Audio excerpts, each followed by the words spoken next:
Hello everyone, আমি পাপিয়া। আমার new একটা ব্লগে তোমাদের অনেক অনেক ওয়েলকাম। আর তোমরা কে কোথা থেকে ব্লগ দেখছো আমার একদমই জানাতে ভুলো না। আর তোমরা কেমন আছো সেটাও না, আমি বেশ ভালো আছি তোমাদের ভালোবাসায়। তো চলো, বুঝতেই পেরে যাচ্ছ কোথায় যাচ্ছি, কী জন্য যাচ্ছি। তো হ্যাঁ, ব্রাইডকে চললাম সাজাতে। প্লেস হচ্ছে রামনগর। তো আমরা অটো রিজার্ভ করে নিয়েছি, আর সাথে আছে আমার বান্ধবী, আমার ভাগ্নিও আছে। তো যেহেতু আমার স্ট্যান্ডটা ভেঙে গেছে, তো ওকে বলেছিলাম একটু ফোনটা ধরে দিও, চলো আমার সাথে। কারণ ভিডিও করতে হবে, তোমাদেরকে শেয়ারও করতে হবে, তাই তো। তো চলো, কীরকম কী সাজাচ্ছি অবশ্যই দেখাবো। পুরো ব্লগটা দেখতে থাকো, স্কিপ না করে। তো এই যে সামনেই চলে এসেছি, আর যেহেতু আমার বাড়ি থেকে রামনগরটার সামনেই, তো এতটা আমাদের কিছু অসুবিধা হয়নি যাতায়াত করতে।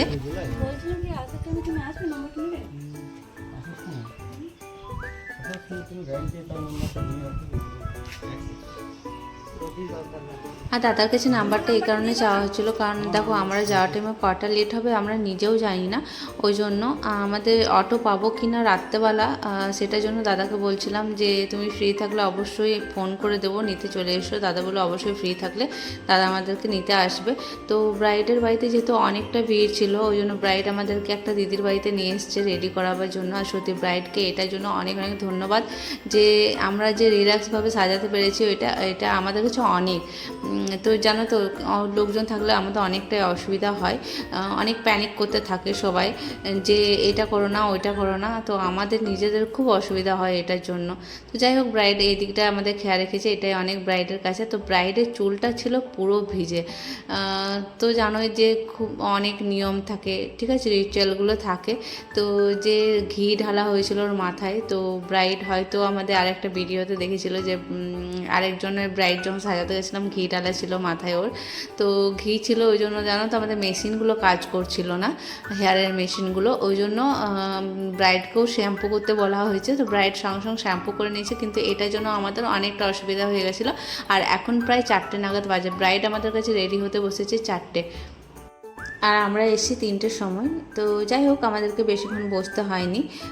যেহেতু চুলটা একটু ভিজে ছিল, ওইটার জন্য আমাদের একটু প্রবলেম হচ্ছিল, কারণ চুলটা অনেক টাইম লেগে গেছিলো শোকাতে, আর চুলও ছিল ব্রাইডের অনেকটাই। তো যাই হোক চলো, আর ব্রাইড ছিল খুব দুষ্টু আমাদের। তো দেখতেই পাচ্ছ ননস্টপ ও বক বক করেই যাচ্ছে, কথা বলতে খুব বেশি ভালোবাসে আমাদের ব্রাইড। তো আমাদেরও শুনতে ভালো লাগছিল ওর কথাগুলো সব। তো যাই হোক, ব্রাইড খুব সুইট, দেখতেই পাচ্ছ তোমরা।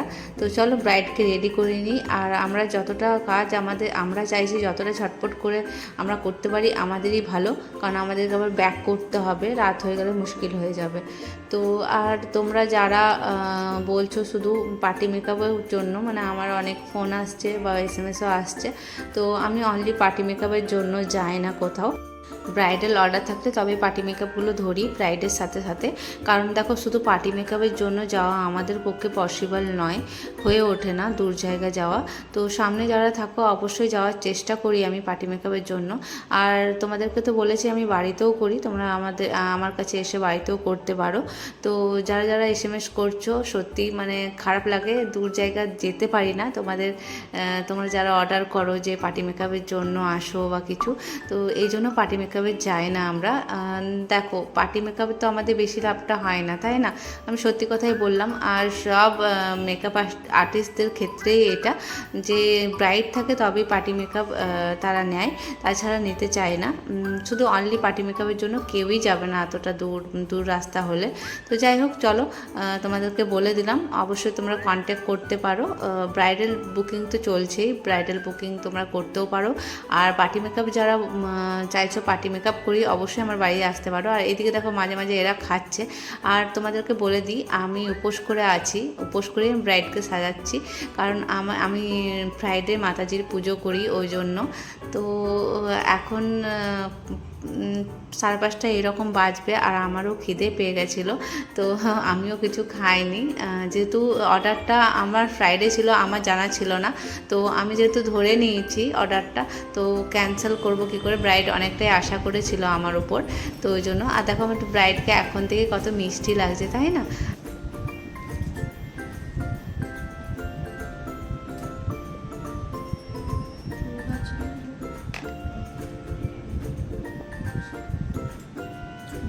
লাইটটা ইয়ে হয়েছে।